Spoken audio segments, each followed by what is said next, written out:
Hey everybody, it's Justin with Sillage Scents. This is my third time trying to record this video. The sun is going down and it keeps doing crazy things with the light, casting shadows and shadow puppets all over my head. So hopefully this one will work out, because I want to tell you about a fragrance that the first time I sprayed it on, the first time I wore it a few days ago, it kind of immediately catapulted to probably the top 5 of all the fragrances that I own. This one is absolutely gorgeous. It's unique. It's just mouth-wateringly good. I want to let you know all about it, and I will tell you this is a clone fragrance that I am hyping this much. Now, as we get going, please subscribe to the channel if you haven't done that yet. Also, down in the comments, let me know, have you tried this one? Have you tried the original? How do they compare if you have both? I look forward to reading your comments. Okay, so we're talking about a clone of a tobacco fragrance that I've heard a lot about, that I've wanted to pick up, but I've known about this clone for a long time and I decided to get it instead. It's a clone of Mancera's Red Tobacco. This is Emir Wild and Tobacco. What you're going to get with this one is a dark fragrance with some spiciness, some sweetness, with a little bit of sort of patchouli, oud, vanilla, saffron, cinnamon, kind of, wonderful mystique cloud of fragrance. Just very unique thing that I don't know that I've quite smelled like this in another fragrance. It's absolutely a killer. I want to tell you what the notes are, and I also want to mention that one of the things that's often said about Mancera's Red Tobacco is that in the opening there's something that's so harsh that a lot of people will find it off-putting. Now, I have seen videos where people have compared both and they've said actually this one doesn't have the same quality. And that makes sense to me, because in Emir Wild and Tobacco, there's nothing that I would consider to be off-putting. It's not for everybody, because it's a pretty bold, dark fragrance with some interesting notes, but there's nothing that I would think like, oh man, that smells terrible. There is something in the first 3 to 5 minutes that Ash over at Gent Scents described as reminding him of like a wood varnish. And I totally get that. My parents used to stain furniture whenever I was a kid, and there's like this sort of sweet fumes kind of vibe that wood varnish has. And I do get something like that in this one for a couple minutes. To me, it's not a negative though. I actually like it, especially when you mix it with all of those dark, spicy notes. But then it just kind of fades into the fragrance and you won't notice it again or notice it as distinct again. But the notes in the fragrance, in the top, you've got cinnamon, oud, saffron, incense, nutmeg, green apple, and white pear.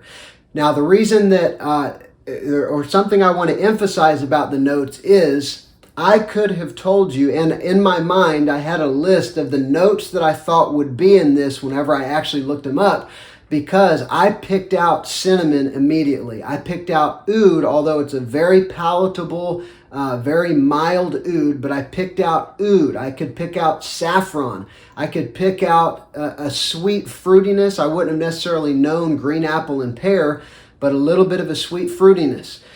And incense, absolutely. I knew that it had incense, some sort of a smoky note. And as we go through, I'm going to mention others as well that I could pick out in the fragrance, not to say, wow, I've got a great nose. The reason I'm mentioning that is because usually it's in high-end designers or even very well-done niche fragrances where I can pick out distinct notes like that.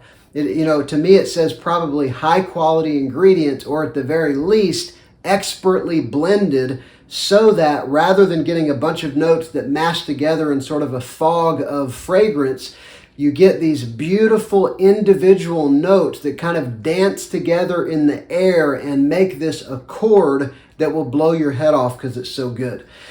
All right, in the mid, you've got patchouli and jasmine, and absolutely patchouli. I actually, whenever I was looking it up, I thought, I guarantee you there's patchouli in this fragrance, because patchouli, and even with the jasmine. Now that I know jasmine's there, I can definitely pick it out because the two of those actually work together. It's sort of like an earthy, chocolatey patchouli, and mixing with these sort of sweet, dark notes and spices along with the jasmine. The jasmine is just a little accent, but it is significant and it is noticeable. It's expertly, artistically blended together. This is an amazing fragrance.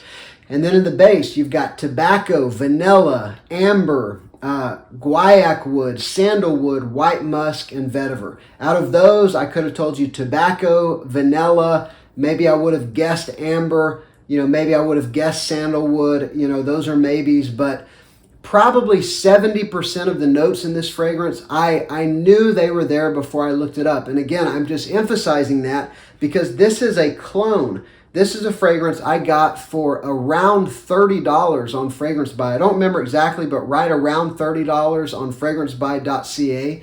And for this price, to get that level of fragrance artistry just absolutely blows my mind. And this is probably not for everyone. It's hard for me to totally gauge that because to me, this is gorgeous and I love everything about it. But I like sort of dark, leather, tobacco, some oud. I don't like a lot of oud, but a little bit of oud. I love spicy fragrances, so maybe it's not for everybody, but if you like dark, spicy fragrances, then you'll absolutely love this one because it is a beauty. Obviously, it's summer right now. It's 90 degrees in the day. It's, 70s at night. But I will tell you, I went camping with my family over the weekend. I took this box of fragrances because my birthday was last week and I got some fragrances in and I just took all of them with me because that's all I got for my birthday. It's all that I wanted. But because of the campfire and because we were outside all the time, I couldn't smell any of the fragrances. This one and one other were the only ones that I could smell. So just because they weren't strong enough or they weren't distinct enough. But each evening we settled in around 5 o'clock or so before I started cooking, and I sprayed this fragrance on and enjoyed it for hours until I went to bed. As an evening fragrance, this thing is amazing. And even with all of that campfire and being out in the open with the wind blowing and all the smells of nature, this thing was absolutely strong enough. It projected enough. It had great sillage. I would go back in the tent 2 hours later and just get hit in the face with this, even though I was wearing it. It's got some serious hang time. I would imagine it projects well, although I haven't really fully tested that yet. But man, it's amazing. I don't know about longevity. The most I've tested it is probably to about 7 hours, and it was still pumping at 7 hours, but I've heard that the longevity is really good. I highly recommend this, Wild and Tobacco. I don't even know if I'll pick up the Mancera because I'm so happy with this one, but I'd love to hear from you in the comments. Have you compared the two, and what do you think? And also, I would love to ask you to subscribe to the channel if you're not subbed. We've got videos coming out every couple days, and I hope you'll join us. All right, I'm Justin. This is Sillage Scents. I'll see you on the next one.